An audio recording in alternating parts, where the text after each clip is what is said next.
আসসালামু আলাইকুম ওয়া রাহমাতুল্লাহি ওয়া বারাকাতুহু। সংশয় সমাচার সিরিজে আপনাদের সবাইকে স্বাগত।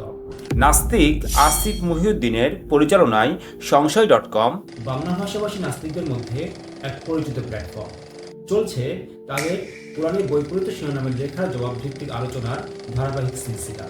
আজকে পবিত্র কোরআনের উপর উপস্থাপিত তাদের যে অভিযোগটির জবাব দিব সেটি হলো, সঙ্গী ছাড়া কি সন্তান হওয়া সম্ভব? তাদের দাবি অনুযায়ী পবিত্র কোরআনের এক আয়াতে বলা হচ্ছে যে সেটি সম্ভব নয়, আরেক আয়াতে বলা হচ্ছে যে সেটি সম্ভব। তো চলুন প্রথমেই আমরা তাদের ওয়েবসাইট থেকে অভিযোগটি দেখে আসি। সঙ্গী ছাড়া কি সন্তান হওয়া সম্ভব? সূরা আল মারিয়াম সূরা নম্বর 19 আয়াত নম্বর 21। সে বলল, এমনিতেই পুত্র সন্তান জন্ম হবে। তোমার পালনকর্তা বলেছেন, এটা আমার জন্য সহজসাধ্য এবং আমি তাকে মানুষের জন্য একটি নিদর্শন ও আমার পক্ষ থেকে অনুগ্রহ স্বরূপ করতে চাই। এটা তো এক স্থিরীকৃত ব্যাপার। এরপর ডান দিকের আয়াতটিতে বলা হচ্ছে, সূরা আল আনআম সূরা নম্বর 6 আয়াত নম্বর 101। তিনি নভমণ্ডল ও ভূমণ্ডলের আদি স্রষ্টা। কিরূপে আল্লাহর পুত্র হতে পারে অথচ তার কোনো সঙ্গী নেই? তিনি যাবতীয় কিছু সৃষ্টি করেছেন, তিনি সব বস্তু সম্পর্কে সুবিজ্ঞ। এই দুই আয়াতটি পরস্পর সম্পর্কযুক্ত একই বিষয়ে আলোচনার বৈপরীত্যধর্মী দুই বয়ান। আসুন এই দুই আয়াতকে খুব গভীরে যেয়ে বোঝার চেষ্টা করি, অর্থাৎ এই দুই আয়াত নিয়ে একটু তাদাব্বুর করি। মনে আছে সেই ভূমিকা পর্বের কথা? আমরা প্রথমে বাম পাশের আয়াতটি নিয়ে কথা বলবো, কিন্তু আয়াতটিকে ভালো করে বোঝার স্বার্থে আমরা এটিকে তার আগের এবং পরের কিছু আয়াত সহ পড়ব। পবিত্র কোরআন সূরা মারিয়াম সূরা নম্বর 19 আয়াত নাম্বার 17 থেকে 22। সে তাদের থেকে আড়াল করার জন্য পর্দা টানিয়ে দিল। তখন আমি তার কাছে আমার রূহকে অর্থাৎ জিবরাইল আলাইহিস সালামকে পাঠিয়ে দিলাম। তখন সে অর্থাৎ জিবরাইল আলাইহিস সালাম তার সামনে পূর্ণ পুরুষের আকৃতি ধারণ করল। মারিয়াম বলল, সালামুন আলাইহা, আমি তোমা হতে দয়াময় আল্লাহর আশ্রয় প্রার্থনা করছি। যদি তুমি আল্লাহকে ভয় করো তবে আমার নিকট এসো না। সে বলল, আমি তোমার প্রতিপালক কর্তৃক প্রেরিত হয়েছি তোমাকে একটি পবিত্র পুত্র দানের উদ্দেশ্যে। সে বলল, কেমন করে আমার পুত্র হতে পারে যখন কোনো মানুষ আমাকে স্পর্শ করেনি এবং আমি অসতীও নই? সে বলল, এভাবেই হবে, তোমার প্রতিপালক বলেছেন, ওটা আমার জন্য সহজ। আমি তাকে মানুষের জন্য নিদর্শন বানাতে চাই এবং আমার পক্ষ থেকে এক রহমত। এ ব্যাপারে সিদ্ধান্ত হয়ে গেছে। এই আয়াতগুলি নিয়ে অনেক বিষয়ই আলোচনা করা যায়, কিন্তু আমরা এখানে যেহেতু এক বিশেষ প্রেক্ষাপটে আলোচনায় বসেছি, তাই আলোচনাটিকে শুধুমাত্র সেই নির্দিষ্ট প্রেক্ষাপটের মধ্যেই সীমাবদ্ধ রাখব। আর সেটি হলো, পবিত্র কোরআনের এই আয়াতগুলির সাথে কি ডান দিকের সূরা আল আনআম সূরা নাম্বার 6 আয়াত নাম্বার 101 আয়াতের কোনো বৈপরীত্য আছে? প্রশ্নটি ছিল, সঙ্গী ছাড়া কি সন্তান হওয়া সম্ভব? এই প্রশ্নটিকে আমরা স্বাভাবিকতা ও অস্বাভাবিকতার ফেলে ফেলে বোঝার চেষ্টা করব। এই প্রশ্নের স্বাভাবিক উত্তর কি? এর স্বাভাবিক উত্তর হলো না, সঙ্গী ছাড়া সন্তান হওয়া সম্ভব নয়, যেটি এই আয়াতগুলিতে হযরত মারিয়াম সালামুন আলাইহা তুলে ধরেছেন। তিনি কি বলেছেন? পবিত্র কোরআন সূরা আল মারিয়াম সূরা নম্বর 19 আয়াত নাম্বার 20। সে বলল, কেমন করে আমার পুত্র হতে পারে যখন কোনো মানুষ আমাকে স্পর্শ করেনি আর আমি অসতীও নই? এখানে বোধগম্যভাবেই স্পর্শ বলতে যৌন স্পর্শের কথা বলা হচ্ছে, সাধারণ দৈহিক স্পর্শের কথা বলা হচ্ছে না। আর সন্তান জন্মদানের স্বাভাবিক পদ্ধতি একটি, আর সেটি হলো নারী পুরুষের মধ্যে দৈহিক মিলন। আর এটিও দুইভাবে হতে পারে, একটি হলো বৈবাহিক অর্থাৎ সৎ পন্থা, আর একটি হলো বিবাহ বহির্ভূত অসৎ পন্থা। তো হযরত মারিয়াম সালামুন আলাইহা যেহেতু অবিবাহিতা ছিলেন অর্থাৎ কুমারী ছিলেন, আর তিনি অসতীও ছিলেন না, তাই তিনি সন্তান জন্ম হওয়ার এই স্বাভাবিক পদ্ধতিকে সামনে রেখেই প্রশ্নটি করেছিলেন, কেমন করে আমার পুত্র হতে পারে যখন কোনো পুরুষ আমাকে স্পর্শ করেনি আর আমি অসতীও নই? কিন্তু জিবরাইল আলাইহিস সালাম তাকে উত্তর দিলেন, ঠিক আছে, যদিও তোমার ক্ষেত্রে সন্তান জন্ম দেওয়ার এই স্বাভাবিক পন্থাটি বিরাজ করছে না, তবুও তুমি সন্তান জন্মদান করবে, আর সেটি হবে একটি অস্বাভাবিক পন্থা। আর সেই অস্বাভাবিক পন্থাটি কি? আল্লাহর মুজিজা। আর এটি করা মহান আল্লাহর জন্য খুবই সহজ। যেমনটি মহান আল্লাহ তাআলা পবিত্র কোরআনের অন্য স্থানে বলেন, সূরা আলে ইমরান সূরা নম্বর 3 আয়াত নম্বর 47। সে বলল, হে আমার রব, আমাকে কিভাবে সন্তান দেওয়া হবে যখন কোনো মানুষ আমাকে স্পর্শ করেনি? তিনি বললেন, এভাবেই আল্লাহ যা ইচ্ছা সৃষ্টি করেন। তিনি যখন কোনো বিষয় স্থির করেন তখন শুধু বলেন হও, আর তা হয়ে যায়। এখন একটি সঙ্গত কারণে এই মুজিজার বিষয়টি আমি এখানে একটু বলে নিব। দেখুন, মহান আল্লাহ তাআলা এই মহাবিশ্বকে টিকিয়ে রেখেছেন কিছু সাধারণ ফিজিক্যাল ল বা আইন দ্বারা। এই মহাবিশ্বে প্রতিটি ঘটনা সেই ল বা আইন অনুযায়ী ঘটে, যার কোনো ব্যতিক্রম হয় না। কিন্তু যদি মহান আল্লাহ তাআলা চান, তাহলে তিনি তার বিশেষ আদেশ বা হুকুম দ্বারা সেই নিয়ম বা আইনের ব্যত্যয় ঘটান, আর তখন সেটি হয় মুজিজা।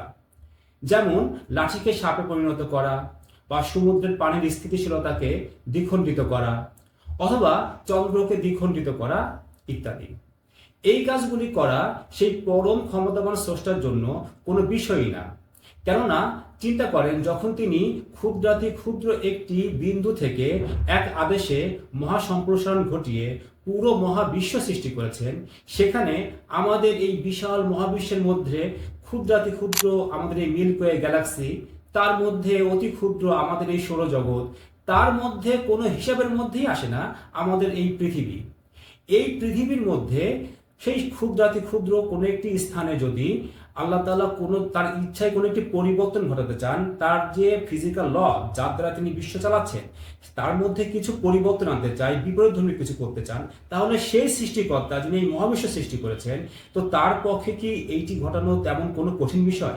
এটি কোনো বিষয়ই না।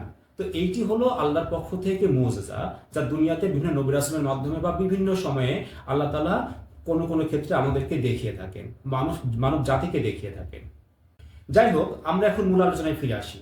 এটি ছিল মহান আল্লাহ তাআলার পক্ষ হতে একটি মুজিজা। আর এই কথাই এর পরের আয়াতে জিবরিল আলাইহিস সালাম ব্যক্ত করছেন এভাবে, সূরা মারিয়াম সূরা নম্বর 19 আয়াত নম্বর 21। সে বলল, এভাবেই হবে। তোমার প্রতিপালক বলেছেন, ওটা আমার জন্য সহজ, আমি তাকে মানুষের জন্য নিদর্শন বানাতে চাই, আর আমার পক্ষ থেকে এক রহমত। এ ব্যাপারে সিদ্ধান্ত হয়ে গেছে। এখানে দেখুন, আমরা এতক্ষণ ধরে যে অস্বাভাবিকতা বা মুজিজার কথা বলছি, সেই মুজিজা বা অস্বাভাবিকতার কথা এখানে চলে এসেছে। আমি তাকে মানুষের জন্য নিদর্শন বানাতে চাই। এখানে এই নিদর্শন বোঝাতে এই আয়াতে আরবি যে শব্দটি এসেছে সেটি হলো আয়াত। পবিত্র কোরআনে এই আয়াত শব্দটি অন্য কিছু অর্থেও ব্যবহার করা হয়েছে। আবার শব্দটিকে মুজিজা বোঝাতেও ব্যবহার করা হয়। বাংলায় এই শব্দটির অর্থ হলো চিহ্ন বা নিদর্শন। এখানে এর অর্থ দাঁড়াবে অলৌকিক নিদর্শন বা অলৌকিক চিহ্ন বা মুজিজা। আমি এখানে যেটিকে বলেছি অস্বাভাবিকতা। তাহলে সংশয়.com এর প্রদান করা এই আয়াতে দুইটি বিষয় নিয়ে আলোচনা করা হয়েছে, স্বাভাবিকতা ও অস্বাভাবিকতা। স্বাভাবিক পন্থায় সঙ্গী ছাড়া সন্তান হওয়া সম্ভব নয়, কিন্তু অস্বাভাবিক পন্থায় যদি আল্লাহ চান, তাহলে সঙ্গী ছাড়াও সন্তান হওয়া সম্ভব। আচ্ছা, আমরা এখন দেখব সংশয়.com এর প্রদান করা ডান পাশের আয়াতটি দ্বারা কোনো অস্বাভাবিক বিষয়ে আলোচনা হচ্ছে কিনা, আর সেখানে সেই অস্বাভাবিক বিষয়টি সংঘটিত হওয়ার সম্ভাবনাকে ডিনাই করা হচ্ছে কিনা। যদি সেখানে এই সম্ভাবনাকে ডিনাই করা হয়, তাহলে তা হবে এই আয়াতের সাথে সাংঘর্ষিক আর বৈপরীত্যপূর্ণ, আর সংশয়.com এর দাবি প্রমাণিত হয়ে যাবে। কিন্তু যদি তা না হয় আর এই অস্বাভাবিকতার সম্ভাবনাকে ডিনাইও না করা হয়, তাহলে সংশয়.com এর দাবি ভুল প্রমাণিত হবে, আর এটি আবারও প্রমাণ হয়ে যাবে যে পবিত্র কোরআনে কোনো বৈপরীত্য নেই। আসুন তাহলে এখন আমরা ডান পাশের আয়াতটি পড়ে দেখি। কিন্তু এই আয়াতটিকেও আরো ভালো করে বোঝার স্বার্থে আমরা আয়াতটি তার আগে পরের একটি করে আয়াত সহ পড়ব। পবিত্র কোরআন সূরা আল আনআম সূরা নম্বর 6 আয়াত নাম্বার 100 থেকে 102।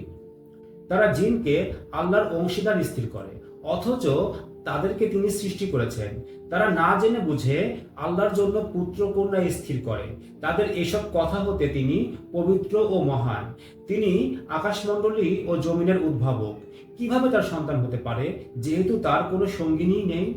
সবকিছু তো তিনিই সৃষ্টি করেছেন, আর প্রতিটি জিনিস সম্পর্কে তিনি পূর্ণ জ্ঞান রাখেন। এই হলেন তোমাদের প্রতিপালক। তিনি ছাড়া সত্যিকারের কোনো ইলাহ নেই।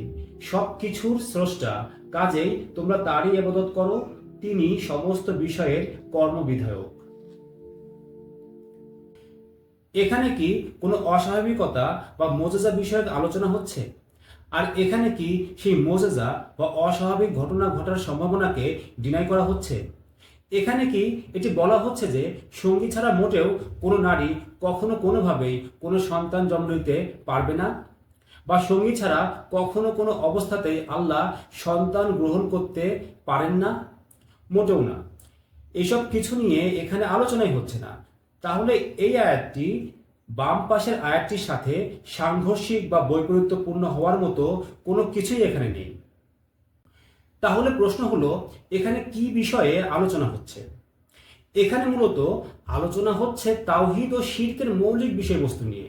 এখানে মহান আল্লাহ মানুষের সাধারণ যুক্তি বুদ্ধিকে অ্যাড্রেস করছেন।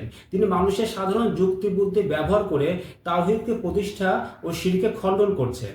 মানুষকে বলছেন যে বুদ্ধি খাটাও, কেননা মানুষ বিভিন্ন সময়ে মহান আল্লাহর সাথে অংশীদার বানিয়ে ফেলে। যেমন সে কখনো ফেরেশতাকে আল্লাহর কন্যা বানিয়ে ফেলে, ঈসা আলাইহিস সালামকে আল্লাহর পুত্র বানায়, তার মা মারিয়াম সালামুন আলাইহাকে আল্লাহর স্ত্রী বানিয়ে ফেলে, জিনদেরকে আল্লাহর অংশী বানায়, নবী রাসূলদেরকে আল্লাহর অবতার বানায়। আর এসবই সে করে নিজের নির্বুদ্ধিতা ও অজ্ঞতার কারণে। আর এ কারণে মহান আল্লাহ তাআলা এখানে মানুষকে বলছেন যে বুদ্ধি খাটাও। এরা কেউই কি এই বিশ্বজগৎ সৃষ্টিতে আল্লাহর সঙ্গী ছিল? বরং এদের সবাইকে তো আল্লাহ সৃষ্টি করেছেন। আল্লাহ হলেন একক স্রষ্টা, আর এরা সবাই আল্লাহর সৃষ্টি। এদেরকে আল্লাহ অনিস্তিত্ব থেকে অস্তিত্বে এনেছেন। আর এদের কারো কারো বিষয়ে তোমরা নিজেরাও জানো যে এরা মাত্র 2000 বছর আগে পৃথিবীতে জন্মগ্রহণ করেছিলেন।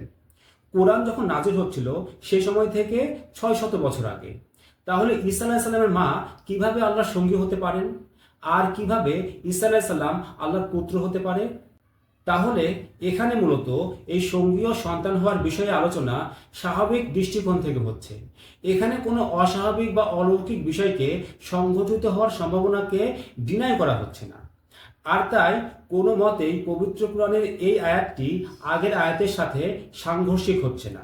আর বাকি আল্লাহ যদি চাইতেন তাহলে তিনি অলৌকিকভাবে কোনো সত্তাকে সৃষ্টি করে তাকে নিজের সন্তান হিসেবে গ্রহণ করতেই পারতেন, যেটি তিনি করেননি। আর আল্লাহর জন্য কোনো কিছুই অসম্ভব নয়। এ কথাটি তিনি পবিত্র কোরআনের এই আয়াতটিতে বলছেন। পবিত্র কোরআন সূরা আজ-জুমার সূরা নাম্বার 39 আয়াত নাম্বার 4।